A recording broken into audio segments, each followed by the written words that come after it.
Hello everybody, welcome back to IELTS Master. This is video number 31, and from video number 31 until video number 40, we will be focusing on the skill of writing. Now, as you understand, in the IELTS writing, there are two tests, right? Test number 1 and test number 2. And so for now, we are going to be talking only about test 1 first. From 41 to 50, that is going to be test 2. Test 1 first and then test 2.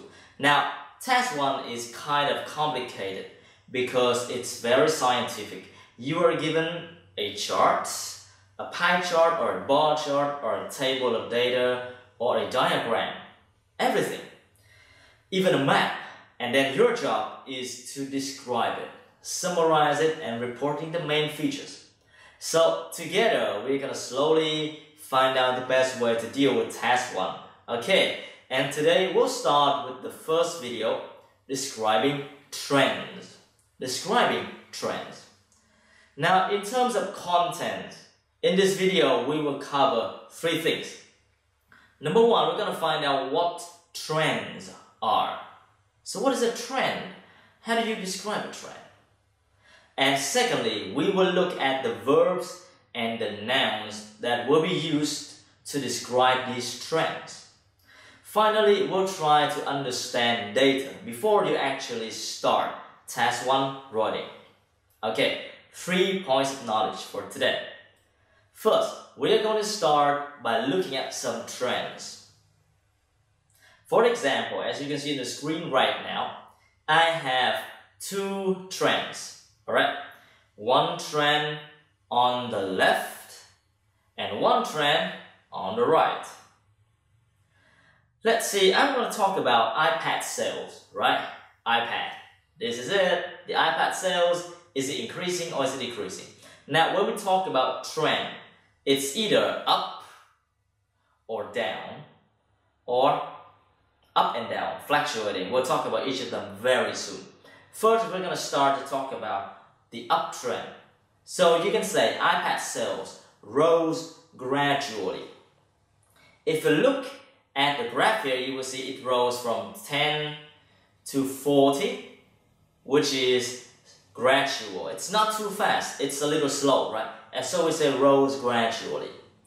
You can also say iPad sales increased dramatically, well, especially when it goes from 10 to 80 in the same period of time, right? So 10 to 40, gradual. 10 to 80, dramatically. Increase, trend. We also can talk about the downtrend. The sales, it can go up, it can also go down. So when it goes down, you can say it fell steadily, or it dropped slightly, like this. Steadily or slightly, that means it does not drop very quickly. It is slowly, right? Easy. But it can also drop suddenly. For example, it drops from 80 to 10 within a very short period of time. And we call this iPad sales drop suddenly. There can be another trend, like this. Look at the graph. You see it's down first, and then it remains the same, right? So down first, this is fell, and then it remains the same, level off. You can say iPad sales fell, and then leveled off. That means go down, and then it levels off. Alright.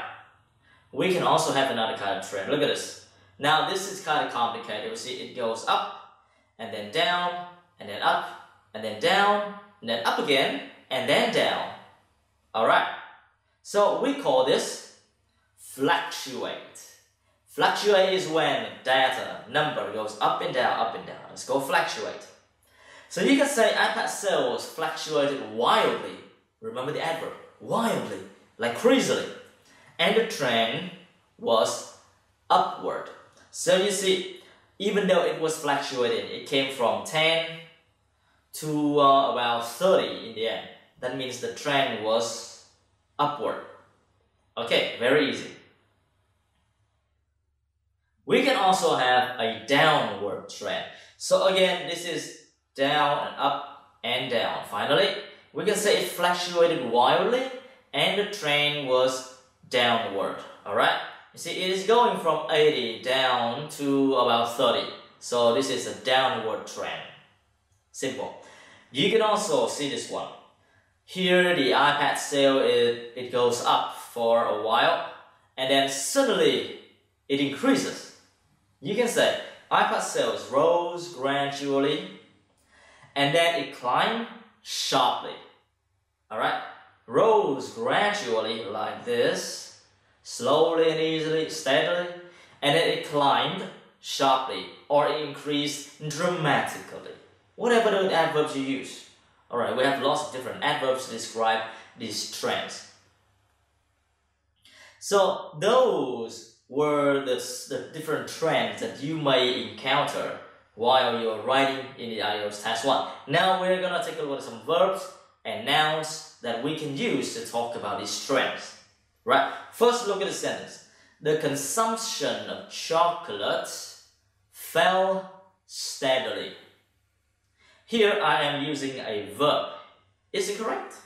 And an adverb. That's right. Verb and adverb. Now look at the second sentence. I said, there was a steady fall in the consumption of chocolate. So here I am no longer using a verb. I'm using a noun. The noun is fall. And with the adjective steady. So these two sentences, basically, they mean the same thing, but I changed the structure. So I went from adverb and verb to adjective and noun. Alright? Adverb and verb, you change that to adjective and noun, and you change the structure a bit. You have a totally different sentence. Why do we need to do this? Because remember, in the IELTS, you do not want to repeat anything. Alright? You use the structure once, and then you use another one. Now, for practice, I give you 4 sentences. I want you to rewrite these sentences using a different structure. 15 seconds, go.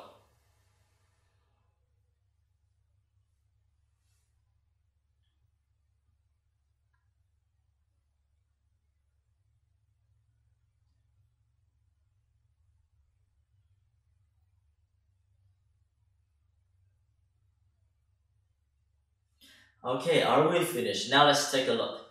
So we see for the first one, I am using the verb fell. Fell gradually. This is a verb and adverb.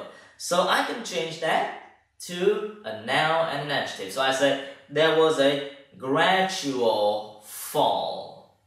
And remember, when you use the noun, the preposition is in. Right? There was a gradual fall in the development of new products. Easy. Second one, it dropped significantly. This is a verb and adverb, so I'm going to change that to adjective and noun. I said there was a significant drop, and again, in. Significant drop in.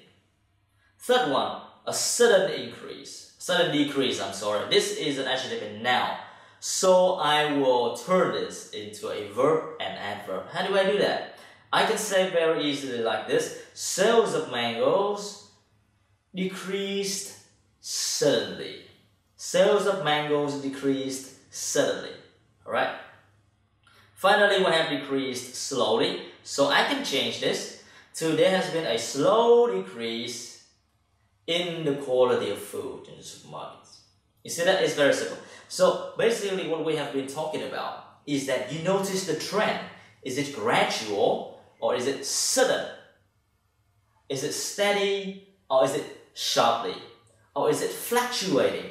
Is it upward? Or is it downward? And then we are going to find out the adjective and noun or the adverbs and verbs for us to describe these trends. That's it. Now let's come to the next point.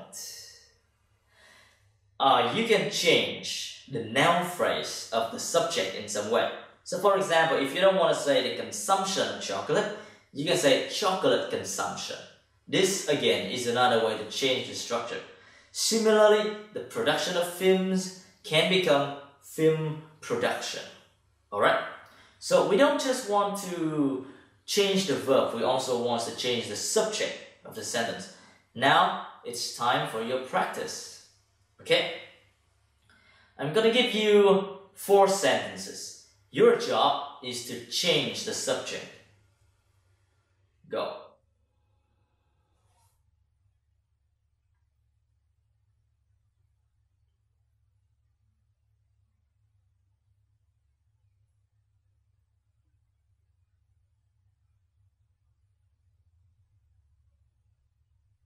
Okay, have we finished? I think this is very simple. So for the first one, let's say the development of new products, I change this into new product development, as you say. For the second one, I'm going to talk about the purchases of tickets. So I will change this into ticket purchases. The sales of mangoes becomes mango sales. And finally, the quality of food becomes food quality. And now remember, this is very important. When you use this compound noun, like new product development, remember that the word product is no longer plural. The word ticket is no longer plural. The word mango is no longer plural. Now the word food is not countable, so it doesn't change in form. Alright? That's it. Easy. Then so far, we have been talking about trends, how to describe the trend using verbs and adverbs, nouns and adjectives, and how we can possibly change the subject of it. On the screen right now is an example of a task 1 in the IELTS. Look at this. Task 1. You should spend about 20 minutes on this task. The graph shows the income of 4 cafes in New York over last year. Summarize the information by selecting and reporting the main features and make comparisons where relevant. Write at least 150 words. Alright? So basically, they will give you the task and then they will give you a chart like this one. You have to base on this chart, this graph, in order to describe the data. Okay. So before we actually can start writing, we need to understand what a graph actually is about. When you look at a graph, try to understand these things. First, the title. It said changing trends in cafe income. So this is about income, right? That means about the money, how much money they get. And this is changing. So you can see we have 4 different coffee shops. This one goes downward. This one goes upward. This one goes very much upward. And again, this one goes, again, upward. Alright? So you see the trends. We can see the trends now. The next point is trying to understand the line here, the axis. We have the horizontal line. This represents what? The months of the year, from January to December. And the column on the left hand side, it is about the money or the income. It's from 0 to 200. And notice the unit of measurement, that is in $1,000, isn't it? So 20,000, 50,000, 100,000, and 160,000, basically something like that, right? So when you look at a graph, try to understand the heading, the title, and then the different graphs, the different lines, and then these are horizontal line, the axis, and the vertical axis, right? Try to understand everything. And after that, we'll start writing. Okay, that is enough for this video. In this video, we were talking about 3 things. Trends, verbs and nouns to describe trends, and finally, how we can possibly try to understand data before we actually have to sit down and write. Thank you very much. Review this video if necessary and then do the exercises that follow in order to improve your writing skill. Writing cannot be improved without writing itself. So it's gonna be boring, but it's gonna be effective. Thank you very much. I'm gonna see you in the next video.